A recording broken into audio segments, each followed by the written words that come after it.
Opposition fighters in Syria, in an unprecedented move, have totally taken over numerous cities in a highly coordinated offensive and are now on the outskirts of Damascus, obviously preparing to make a very big move toward taking out Assad. Russia, because they are so tied up in Ukraine, and with the loss there of over 600,000 soldiers, seems incapable of stopping this literal march through Syria, a country they have protected for years. This is where former President Obama refused to honor his commitment of protecting the red line in the sand, and all hell broke out, with Russia stepping in. But now they are, like possibly Assad himself, being forced out, and it may actually be the best thing that can happen to them. There was never much of a benefit in Syria for Russia, other than to make Obama look really stupid. In any event, Syria is a mess, but is not our friend, and the United States should have nothing to do with it. This is not our fight. Let it play out. Do not get involved. On December 8, 2024, the Syrian Arab Republic under Bashar al-Assad collapsed amid major offensives by the Syrian opposition led by Hayat Tahrir al-Sham, as part of the Syrian civil war that began in 2011. The fall of Damascus marked the end of the Assad family regime, which had ruled Syria as a totalitarian hereditary dictatorship since Hafez al-Assad assumed the presidency in 1971 as a result of the Corrective Revolution. As a rebel coalition encroached on Damascus, while attempting to find the former president, reports emerged that Assad had fled the capital on a plane. The Syrian rebels subsequently declared victory against the Assad government on state television, while Russia's foreign ministry announced Assad's resignation and departure from Syria. Russia subsequently reported that it had given Assad and his family asylum. Israeli forces initiated military operations in Syria's Quneitra Governorate. Armored units advanced into the buffer zone between the Israeli-occupied Golan Heights and the rest of Syria, targeting areas including Tel Ayoba in the central Quneitra countryside with artillery fire.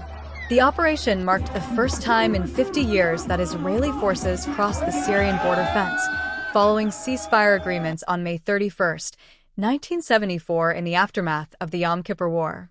Israeli Prime Minister Benjamin Netanyahu said that since the Syrian Arab Army had abandoned its positions, the 1974 border agreement with Syria had collapsed, and that to prevent any possible threat, he ordered the Israeli Defense Forces, IDF, to temporarily take over the Purple Line, from which the IDF had withdrawn in 1974, until an agreement was reached with the new government in Syria. In addition, Israel was suspected to have carried out airstrikes in Syria, targeting Kalkala Air Base and the Matzeh district of Damascus. Be aware, but there is a serious conflict between, say, Donald Trump, one of his strategic advisors, Steve Bannon, and other people around them, and the Central Intelligence Agency and some of the other U.S. security agencies. Quite a serious conflict where they are pushing to preserve their power, right, and make the president, not change their policies that they want to keep. What's a prime example of that? I think it is the leading cause of this conflict. It is a policy on Syria. Right. The budgetary spend, the number one project of the CIA has been the overthrow of the government of Bashar al-Assad, measured by the amount of their budget that they're spending. So they spend more of their budget on that than anything else. Right. So Trump has an electoral, during his campaign, a policy of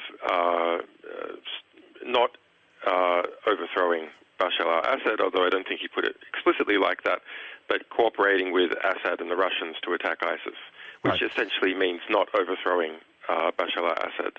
Yeah. So that's creating enormous problems for the CIA, because not only do they have people that have specialized in doing that and to risen to positions of power within the Central Intelligence Agency for doing that, but they've made extensive connections and alliances with Saudi Arabia, with Qatar, with Turkey, etc., in order to overthrow that government and to support the forces, internal and external, that are trying to achieve